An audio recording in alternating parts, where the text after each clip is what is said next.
Hello student, कैसे हैं आप सभी। आई होप कि सभी पेपर का एग्ज़ाम देकर एंजॉय कर रहे होंगे।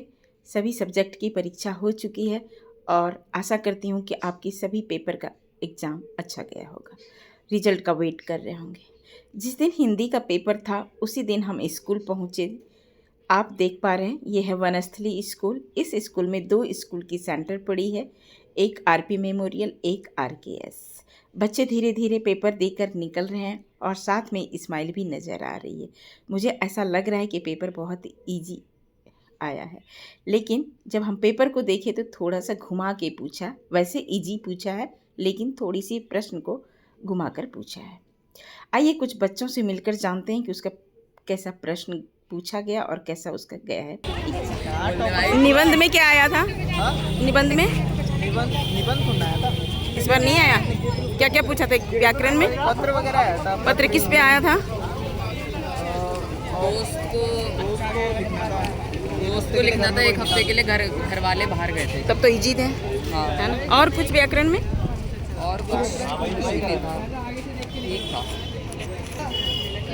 वंश ग्रामर में और कुछ नहीं आया था? नहीं, और आसान था सारे आसान थे ना। अच्छा बना ना। अच्छा पेपर कितने मार्क्स आ जाएंगे तेरे?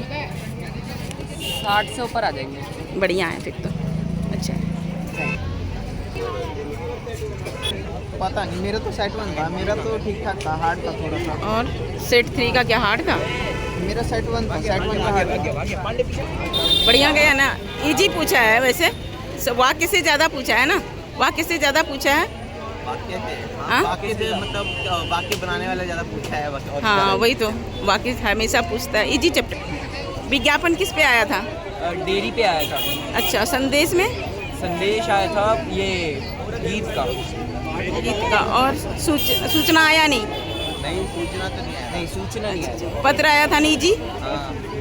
चलो, आज की क्लास में जो भी प्रश्न पत्र के व्याकरण हैं उसको हम सॉल्व करेंगे। यानी जितने भी पेपर आपने दिए हैं पूरी कोशिश करूँगी कि सिर्फ व्याकरण करेंगे, ज़्यादा वीडियो लेंदी हो जाती है।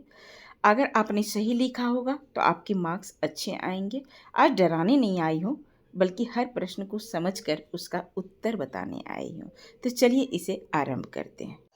3 सेट था हमारे पास। सेट 1 का प्रश्न आया है जिसका प्रश्न पत्र कोड 411 है। चलिए, पहले हम निर्देशन तो आपको पहले ही बता दिए थे।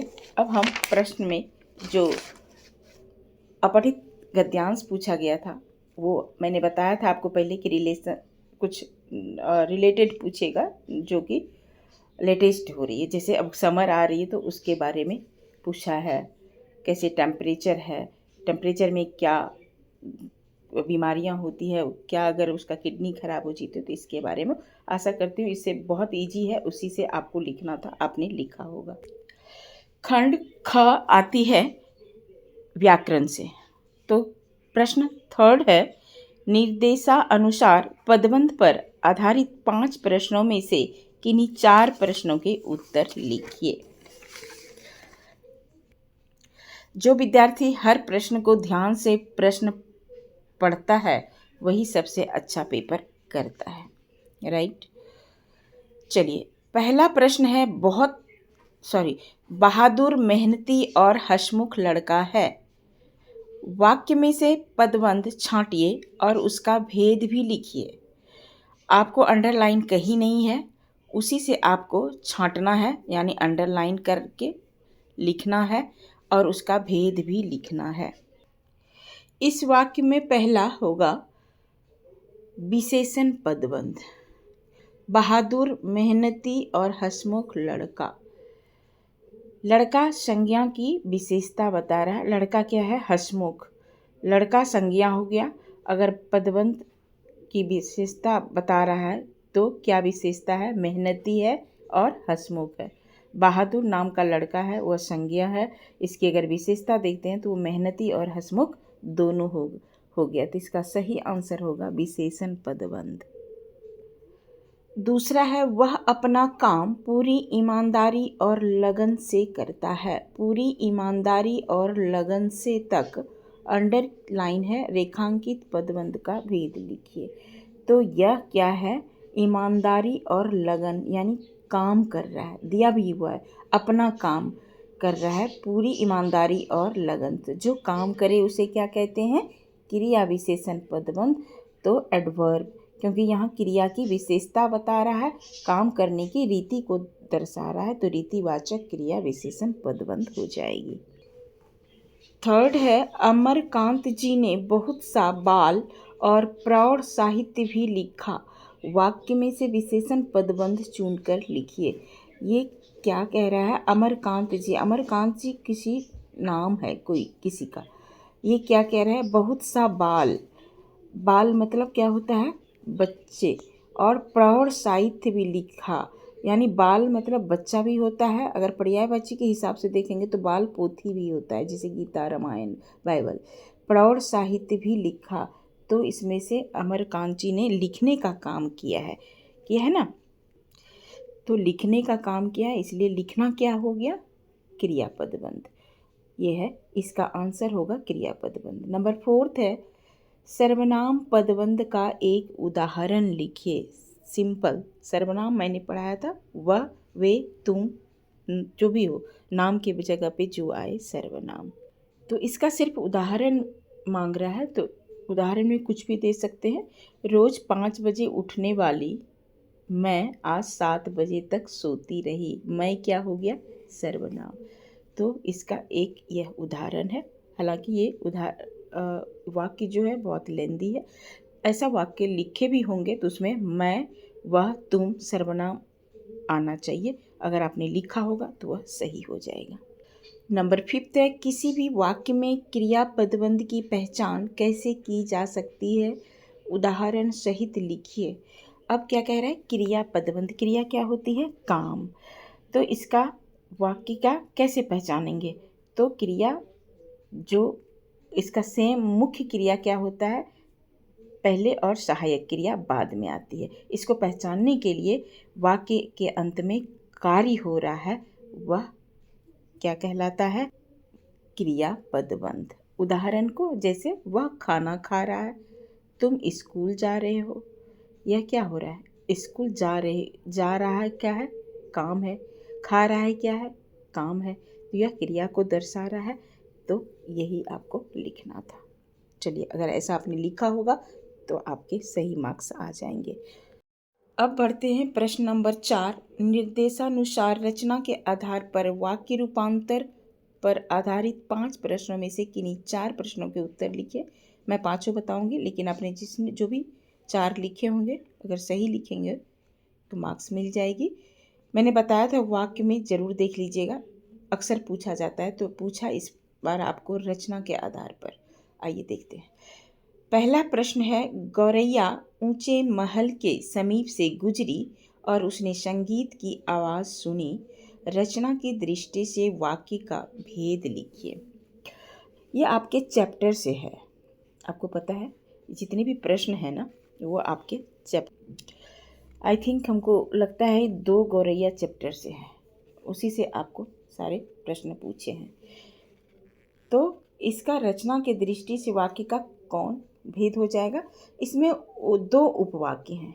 गौरैया ऊंचे महल के समीप से गुजरी और उसने संगीत की आवाज़ सुनी। 2 वाक्य है, ठीक है, अंडरलाइन नहीं किया हुआ। तो जो और तो दोनों क्या हो जाएगा, कंजक्शन है ना, तो क्या हो जाएगा, समुच्चय बोधक वाक्य। ठीक है। नेक्स्ट है, नगर के एक ऊंचे स्तंभ पर राजकुमार की प्रतिमा थी। मिश्र वाक्य में रूपांतरित करके लिखिए। ये बिल्कुल सरल वाक्य है, लेकिन इसको क्या कह रहा है, मिश्र वाक्य में कन्वर्ट कीजिए। तो मिश्र वाक्य मतलब मिला जुला, तो क्या हो जाएगा, नगर में एक ऊंचा स्तंभ था जिस पर राजकुमार की प्रतिमा थी। यहाँ जिस पर का प्रयोग करके दोनों वाक्यों को जोड़ा गया है, तब जाके यह मिश्र वाक्य बनी है, राइट। चलिए, थर्ड है, जो नदियाँ स्वच्छ पानी को लेकर बहा करती थी आज सूख रही है। सरल वाक्य में रूपांतरित करके लिखिए। बिल्कुल सिंपल है, यह वाक्य जो दिया गया है यह है मिश्र वाक्य, मिला जुला है, लेकिन आपको सरल वाक्य में कन्वर्ट करना है, रूपांतरित करना है। तो क्या हो जाएगी, जो नदियाँ पहले स्वच्छ पानी लेकर बहती थी वे आज सूख रही हैं। ठीक है, अगर इस तरह लिखे होंगे तो सही होगा।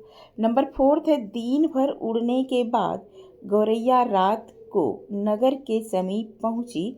संयुक्त वाक्य में रूपांतरित करके लिखिए। मैंने क्या बोला था, संयुक्त में 2 वाक्य को शामिल करना है, इसी में आपको डालना है। तो क्या हो जाएगी, दिन भर उड़ने के बाद गौरैया रात को नगर के समीप पहुंची। तो इसका सही जवाब हो जाएगा, गौरैया दिन भर उड़ी और संयुक्त वाक्य में और होगा, और रात को नगर के समीप पहुंची। और परंतु, इसलिए मैंने बताया था ना, संयुक्त वाक्य में ये आपको शामिल करना है। नंबर 5 है, सरल वाक्य की क्या पहचान है, उदाहरण सहित लिखिए। तो सरल वाक्य क्या है, जिसमें एक ही मुख्य क्रिया का एक ही उद्देश्य हो और एक ही विधेय हो। ठीक है, जैसे और, लेकिन, क्योंकि। अब सरल वाक्य क्या है, जैसे मोहन पढ़ता है, वह स्कूल जा रहा है, एकदम सीधा वाक्य, छोटे और सीधे समझने के लिए। लेकिन हम इसको अगर लिखेंगे, कुछ भी उदाहरण ये भी देंगे, मोहन पढ़ता है तो वो भी सही है। धनी व्यक्ति सब कुछ खरीद सकता है, बिल्कुल सिंपल है। जैसे हम लोग आपस में बात करते हैं तो बिल्कुल सिंपल और सरल वाक्य में बातें करते हैं। ये था आपका नंबर 4। नंबर 5 है, निर्देशानुसार समास पर आधारित 5 प्रश्नों में से किन्हीं 4 प्रश्नों के उत्तर लिखिए। 5 दिया हुआ है, उसमें से 4 आपको करनी है। तो पहला है, समास विग्रह से आप क्या समझते हैं, उदाहरण सहित लिखिएगा। पढ़ाया हुआ चैप्टर था, समास का डेफिनेशन पूछ रहा है, समास का नहीं, समास विग्रह से क्या समझते हैं। तो जब समास में कितने पद होते हैं, 2 पद। जब समस्त पद के सभी पद अलग अलग किए जाते हैं तो वही समास विग्रह करते हैं। हम कितनी बार एग्जाम्पल के थ्रू पढ़ाए हैं, विग्रह तब होता है जब हम उसको प्लस करके अलग अलग करते हैं, 2 पद को खंडित करते हैं बिल्कुल संधि विच्छेद की तरह, तब वो हमारा समास विग्रह कहलाता है। तो जिस समस्त पद में दोनों पद को अलग अलग किए जाते हैं वो है समास विग्रह। लेकिन उसका क्या कह रहा है, उदाहरण भी दीजिए। अब इसकी उदाहरण की बात आती है तो कुछ भी लिख सकते हैं, जैसे राजपुत्र राजा का पुत्र। ठीक है, इसे हो गया, ये है हमारा समास विग्रह का उदाहरण। दूसरा है, यथा स्थिति सामासिक पद का विग्रह करके इसका भेद लिखिए। यथा स्थिति जैसे यथाशक्ति है, शक्ति के अनुसार, तो उसी तरह यथा स्थिति यानी स्थिति के अनुसार। अब इसका कौन से समास है उसका भेद लिखना है। तो यह है अव्ययी भाव समास। चलिए, 3rd नंबर है, गंगा तट पद तत्पुरुष समास का उदाहरण है। कैसे, क्या कह रहा है, गंगा तट, ये आपको समास दिया है हुआ है। गंगा तट कौन सी समास है, तत्पुरुष समास, उसका उदाहरण है।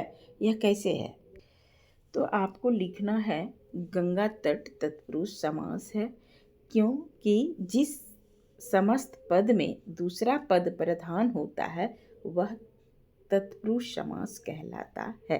क्योंकि वह प्रश्न पूछ रहा है, तत्पुरुष समास है कैसे, तो आपको यह लिखना है कि जिस समस्त पद में दूसरा पद प्रधान होता है वह तत्पुरुष समास कहलाता है। जिस समस्त समास का दूसरा पद प्रधान है वह तत्पुरुष समास कहलाना है। जैसे गंगा तट, तट मतलब किनारे, गंगा के किनारे, तो तट को दिखा रहा है तो इसलिए दूसरा पद प्रधान है, इसीलिए यह तत्पुरुष समास है। ऐसे लिखे होंगे आप तो मार्क्स मिल जाएंगे। नंबर 4 है, महात्मा शब्द का बहुब्रीहि समास में विग्रह कीजिए। Very good. महात्मा मैंने बताया था जिसकी आत्मा महान हो। महान क्या हो गया, यह है विशेषण, आत्मा उसका महान आत्मा है। तो दोनों पदों में कर्मधारय भी समास है, लेकिन जब दोनों समास हो सकता है क्योंकि यह उपमान और उपमेय का दोनों का संबंध होता है, जबकि बहुब्रीहि समास के दोनों पद मिलकर तीसरे पद की ओर संकेत करती है, तब जाके यह हो जाएगा बहुब्रीहि समास। ठीक है, तो यह महान आत्मा। इस पहले अगर यह अब बहुव्रीहि समास में नहीं देता, अव्ययी भाव हो जाता, लेकिन यह संकेत कर रहा है अब किसका महान है आत्मा, तो यह बहुव्रीहि समास हो जाएगा, क्योंकि किसी पद की ओर संकेत करता है, तीसरे पद की ओर संकेत करता है, महान है आत्मा। आपको सिर्फ विग्रह करना है और आपको कुछ भी नहीं लिखना है, जिसका महान हो आत्मा। ठीक है, चलिए नंबर 5 है, 7 ऋषियों का समूह, अंडरलाइन है, हिमालय पर ध्यान कर रहा था। अब 7 ऋषियों का समूह, मैंने बताया था आपको कि जहाँ काउंटिंग हो वहाँ सीधा द्विगु समास लिख दीजिएगा। अब 7 ऋषियों का समूह क्या होगा, 7 का संस्कृत होता है सप्त, सप्त 7 क्या हो गया काउंटिंग, तो द्विगु समास होता है। कह रहा है हिमालय पर ध्यान कर रहे थे, तो आपको तोड़ के लिखना है सप्त प्लस ऋषि यानी 7 ऋषियों, सप्त ऋषि, पहला पद क्या हो गया संख्यावाचक, इसलिए यह द्विगु समास है। तो आपको प्रश्न में आपको लिखना होगा समस्त पद बनाकर, कैसे लिखे होंगे आप, सप्त प्लस ऋषि इक्वल टू सप्त ऋषि, अर्थात सप्त ऋषियों का समूह, ऐसे लिखे होंगे तो मार्क्स मिल जाएगा। चलिए अब नंबर 6 है, निर्देशानुसार मुहावरे पर आधारित 5 प्रश्नों में से किन्हीं 4 प्रश्नों के उत्तर लिखिए। सबसे पहला टफ लग रहा होगा, हालांकि 5 है, इसमें से 4 भी लिख सकते हैं जो इजी है। पहला है, नीट की परीक्षा में अच्छी रैंक के साथ उत्तीर्ण होने के कारण, यही है घुमा के पूछने के कारण, जैसा आजकल चल रहा है लेटेस्ट, इसलिए पूछ दिया, ऐसे हमेशा इजी पूछता था। सॉरी, फिर से दोबारा पढ़ते हैं। नीट की परीक्षा में अच्छी रैंक के साथ उत्तीर्ण होने के कारण राम के डैश पढ़ रहे मुहावरे द्वारा रिक्त स्थानों की पूर्ति कीजिए।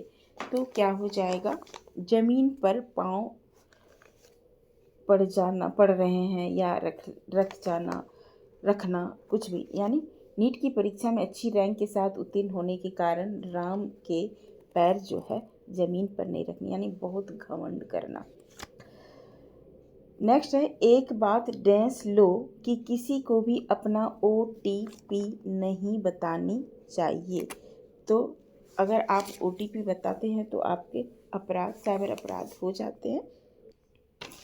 तो अगर आपने यहाँ आंसर लिखा होगा, एक बात गांठ बांध लो कि किसी को OTP शेयर नहीं करना। गांठ बांध लो मुहावरा है, जिसका अर्थ होता है इस बात को हमेशा से अच्छी तरह से याद कर लो।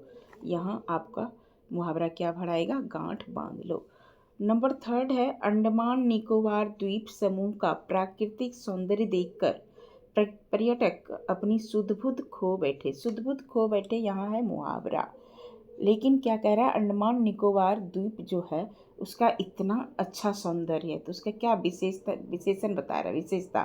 तभी पर्यटक मतलब कौन होता है, जो सब लोग टूरिस्ट पे घूमने के लिए, देखने के लिए जाते हैं।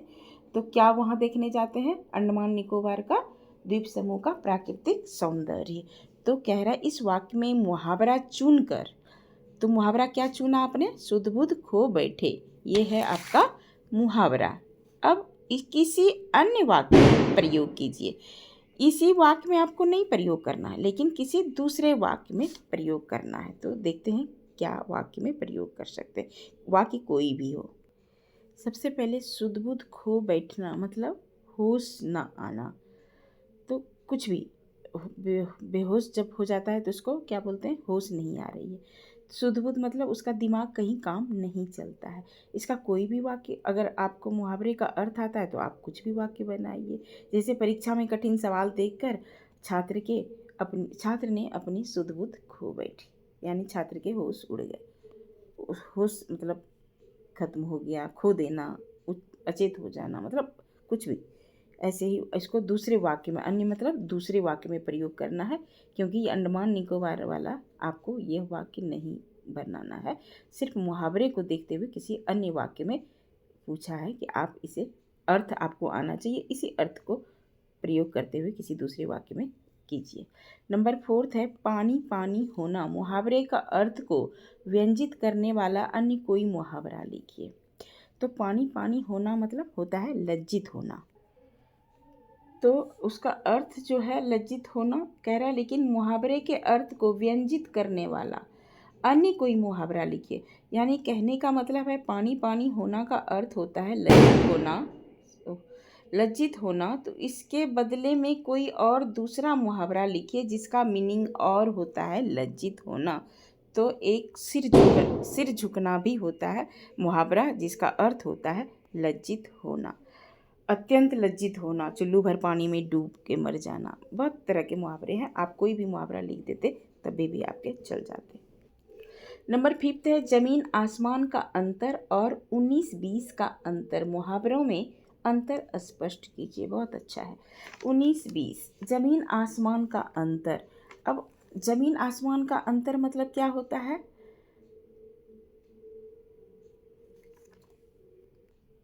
इसका अंतर होता है जमीन, जैसे आप लैंग्वेज में बोलते हैं ना, इसने तो इतना अच्छा किया कि ज़मीन और आसमान का अंतर कर दिया।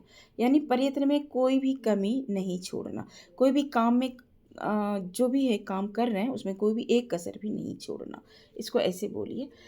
और इसका अर्थ यही अगर होगा कि प्रयत्न में कोई भी कमी नहीं छोड़ना, यानी जितने भी आप कोशिश कर रहे हैं उसमें कोई भी कमी नहीं छोड़ना। यानी ज़मीन और आसमान कर दिया। लोग जैसे आपका पेपर है तो आप दिन भर पढ़ते रहते हैं, तो आप ज़मीन और आसमान का एक कर दिया। इसके ऐसे ये अंतर हुआ। अब 19-20 का अंतर, ये तो बिल्कुल इजी है क्योंकि बहुत थोड़ा अंतर। 19 के बाद 20 आता है काउंटिंग में, तो कितने का फ़र्क हुआ? 1 का। तो बहुत थोड़ा अंतर।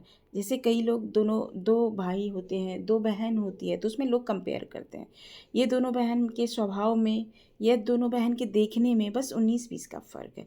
ये लड़की 19-20 का फ़र्क है, ये लड़का कलर में 19-20 का फ़र्क है। आपको यही अंतर दिखाना था।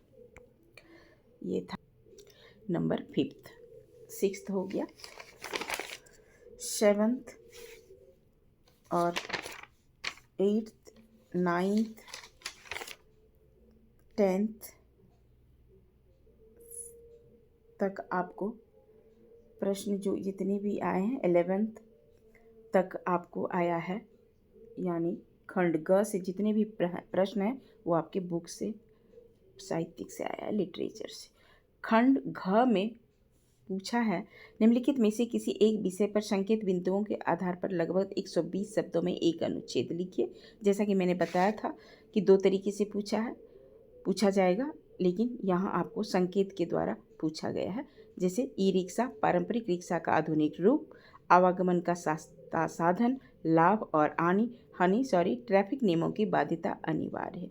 जो लाइन वाइज पहले जैसे ई रिक्शा पारंपरिक रिक्शा का आधुनिक रूप के बारे में लिखना था, सीरियल वाइज लिखना था। ऐसा नहीं कि लाभ हानि पहले डाल दें, फिर ट्रैफिक नियमों की डाल दें, फिर आवागमन का, ऐसे नहीं करना था। आपको टोटल इसी तरह आपको सीरियल वाइज लिख के आपको सारे को मेंशन करते हुए लिखेंगे तो आपके इसके 5 मार्क्स मिल जाएंगे। दूसरा भी सेम है, आत्मविश्वास के बारे में। तीसरा बिस्तर पर बीमारी का एक दिन। आपको जो भी आपको लिखना है तीनों में से संकेत करके किसी एक पे लिखे होंगे। बहुत इजी पूछा है, आसान से लिख सकते हैं। नंबर 13 है निम्नलिखित में से किसी एक विषय पर लगभग 100 शब्दों में पत्र लिखिए। पत्र भी बिल्कुल इजी पूछा है। पहला पत्र है प्राथमिक उपचार केंद्र खुलवाने का निवेदन करते हुए नगर निगम अधिकारी को पत्र लिखिए। मैंने बताया था नगर निगम में पूछा जाएगा। अथवा बहुत इजी है, पिताजी के स्थानांतरण दूसरे शहर में हो गया है, अतः वह अपना वर्तमान बैंक खाता यहाँ स्थानांतरित करवाना चाहते हैं, यानी ट्रांसफ़र करवाना चाहते हैं। इस संदर्भ में जानकारी प्राप्त करने हेतु बैंक प्रबंधक को पत्र लिखिए। तो मैनेजर को आपको लिखना था और बाकी उसी से आपको लिखना था कि बैंक प्रबंधक को लिखना था हेडलाइन में, फॉर्मेट में, और आपको इसी से 2-3 लाइन था लिखना कि मेरे पिताजी का ट्रांसफ़र हो गया है दूसरे शहर में, इसलिए मैं अपना वर्तमान बैंक जो था खाता हम ट्रांसफ़र करवाना चाहते हैं। अगर आप इस पे कार्य करें तो आपके लिए मैं बहुत ही आभारी बनी रहूँगी। इसके लिए मैं आपका ये जो भी नाम हो क ख ग ABCD, ठीक है, ऐसे लिखे होंगे तो 5 मार्क्स कोई नहीं रुकेगा। फॉर्म अगर जो नहीं लिखे होंगे तो फॉर्मेट में भी लिखे होंगे तो 2-3 मार्क्स मिल जाएंगे। चलिए, नंबर 14 है, निम्नलिखित में से किसी एक विषय पर लगभग 60 शब्दों में एक सूचना लिखिए। सूचना भी बिल्कुल ईजी है, पर्यावरण के बारे में। आपको क्लब के बारे में जो भी क्लब के सभी सदस्यों को आमंत्रित करके एकत्रित कराना है, वो उसके बारे में सूचना लिखना है। अथवा में भी है, भूकंप, प्राकृतिक आपदा से बचाव विद्यालय के में डाला हुआ है। विद्यालय में छात्रों को इसकी जानकारी देने के लिए सूचना तैयार कीजिए। वो भी बिल्कुल ईजी है, बहुत कम शब्दों में सूचना दिया जाता है। चलिए, पढ़ाया हुआ आया है। नंबर 15 है, निम्नलिखित में से किसी एक विषय पर लगभग 40 शब्दों में एक विज्ञापन तैयार कीजिए। कि विज्ञापन मैंने बताया था कि जरूर आता है। लेटेस्ट पूछा है, बढ़ते साइबर अपराधों से सावधान रहने के लिए साइबर अपराध विभाग की ओर से जनहित में एक आकर्षक विज्ञापन तैयार कीजिए। अथवा आवासा क्लब और दूसरी द्वारा 10वीं कक्षा में 80% से अधिक अंक लाने वाले क्षेत्रीय विद्यालयों के छात्र छात्रवृत्ति को प्रदान की जाएगी। इसकी जानकारी अधिक से अधिक छात्रों तक पहुंचाने हेतु एक आकर्षक विज्ञापन तैयार कीजिए। विज्ञापन भी मैंने पढ़ाया अच्छे तरीके से, आपने लिखा होगा, मैं आशा करती हूँ। नंबर 16 है, सबसे बड़ा कौन विषय पर लघु कथा लिखिए। सबसे बड़ा कौन, इस पे आपको लघु कथा 100 शब्दों में दिया है। लघु मतलब छोटा, हालांकि हमने नहीं पढ़ाया है। अथवा दिया है ईमेल, जो ईमेल जानते हैं वो ईमेल ही लिखे होंगे। कंप्यूटर की नॉलेज जिसको आई है, ये 2 मेरा रहता था और यही 2 पूछती है। चलिए, ईमेल आप लोग को जो कंप्यूटर आते हैं वो अच्छे से लिखे होंगे। और लघु कथा भी बहुत इजी है, उसी के बारे में आपको सबसे बड़ा कौन छोटा सा लिखना था 100 शब्द में। तो आई होप कि सारे एग्ज़ाम अगर इस तरह आपने किया होगा तो अच्छे मार्क्स मिल जाएंगे। तो आज की क्लास में यहीं ख़त्म करती हूँ, मिलती हूँ नेक्स्ट क्लास में। तब तक के लिए take care and bye bye.